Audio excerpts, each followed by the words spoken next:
Mwen di lo ne, oui. Pa gen moun.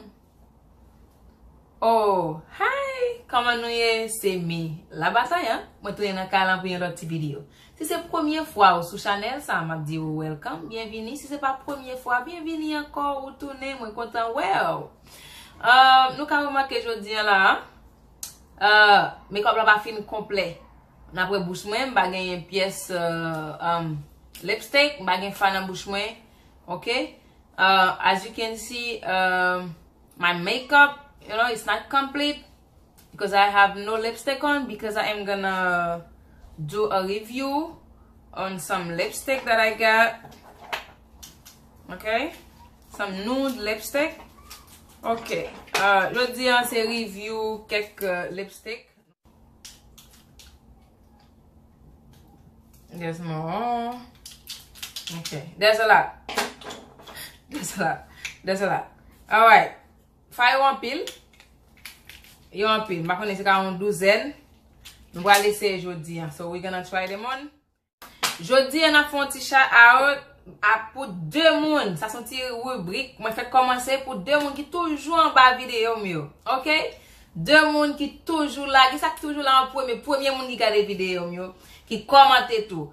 Premier shout out là c'est avec Josette Pressoir. N'a pas travaillé pour Josette parce qu'elle toujours en bas vidéo. Deuxième shout out là pour Suze. Suze, gros coup de chapeau pour chérie, merci pour support nous. Ça nous même vraiment, pas de force pour moi avancer. OK? Parlez pour l'autre monde yo fait jaloux. Parlez pour l'autre monde yo fait jaloux parce que n'a vini. First one, it just says matte. It says matte, okay? Yeah. Arky by Kiss. Oh, okay, yeah.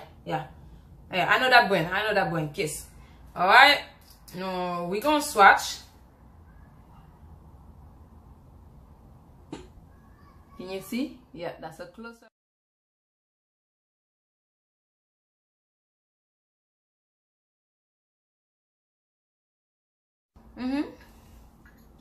I like it. Mwemeli. That brown is just, yeah, I think it's perfect. Yeah. Moi c'est le bon, moi c'est le parfait. Si ma on ça, moi c'est le parfait. Ça nous passe.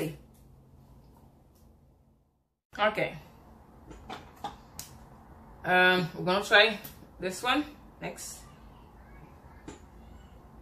Can you see?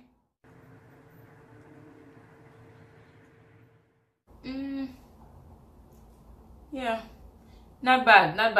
I'm just not used to it. Okay, I'm not gonna be too difficult myself. It's just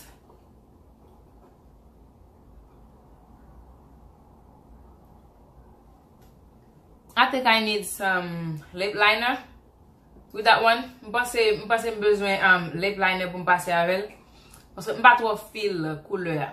Moi ça me dit pas tellement habitué avec mettre couleur qui trop. C'est ça qui est couleur rouge, gona rouge. Après ça c'est marron, petit couleur qui trop qui pas trop bagay. You know, nous est shade moi. Yeah. What do you guys think? M'passe still gain un petit lip liner avec lui. It can be better, yeah.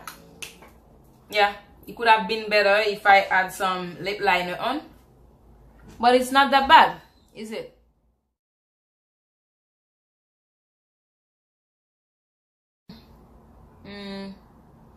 Yeah, what do you guys think? You see what I mean? Listen, right.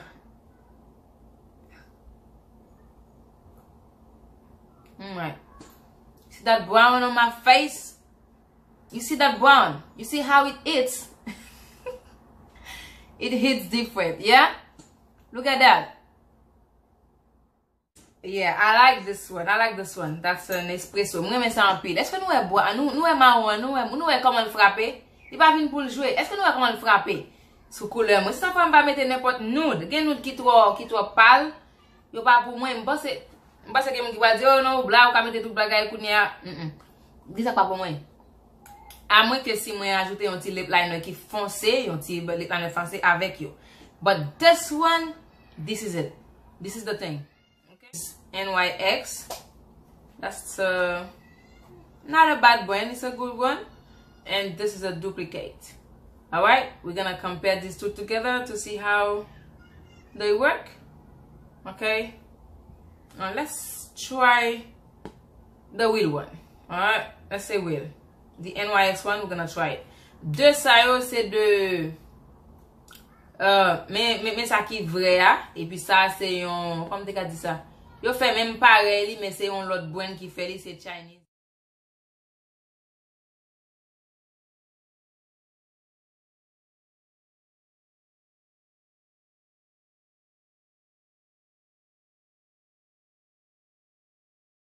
This one is a no for me. No for me. Too light. Too light. Listen, I am not that bold to wear this the shade. Okay? Not that bold. No. Shade ça, c'est un no. It was pale. This is a shade, the satin ribbon. Whatever. Okay. I hope you can see closer. Yeah. That shade. This one. C'est pas cool avec pas d'abord, non? Listen. M'da fait différence entre deux ça yo, ça qui will là, NYX là avec ça. Ouais, ça là passer dans bouche, il t'a pour sable.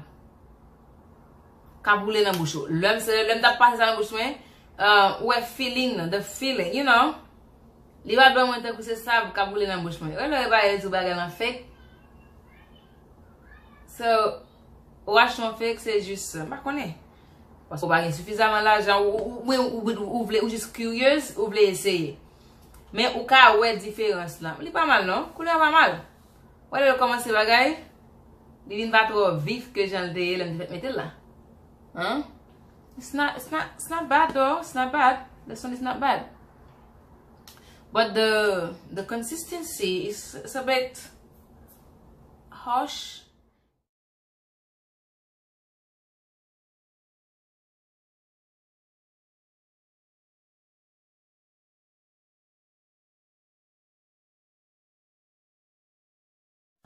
It doesn't give me a good feeling on my lips. Not at all. This one is number 12. This is the same as the, yeah, so it's DUX lingerie, but the wheel one was NYX lingerie. Okay.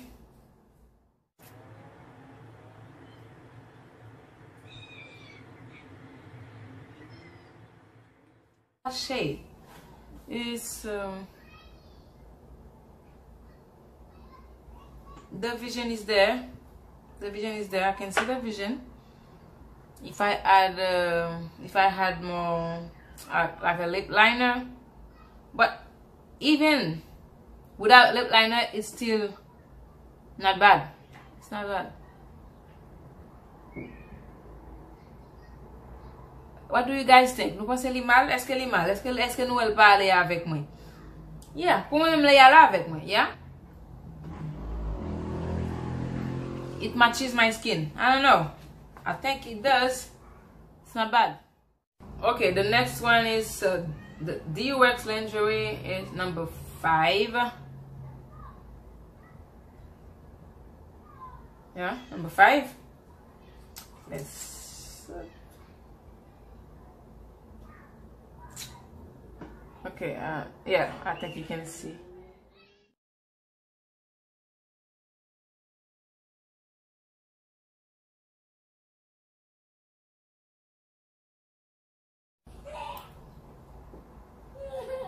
What do you guys think with this one? Yo pas mal, non, franchement, yo pas mal. Yo pas mal, c'est juste... yo font bon travail avec shade yo, parce que yo dark skin friendly, they are dark skin friendly. And, yeah, le seul problème moi avec yo, c'est parce que c'est feeling li ba ou l'op mettre dans bouche ou. Seulement ça. Mais shade yo, they do a good job with the shades. Yo font un bon job, yo make sure que tout le monde can mette shade ça yo.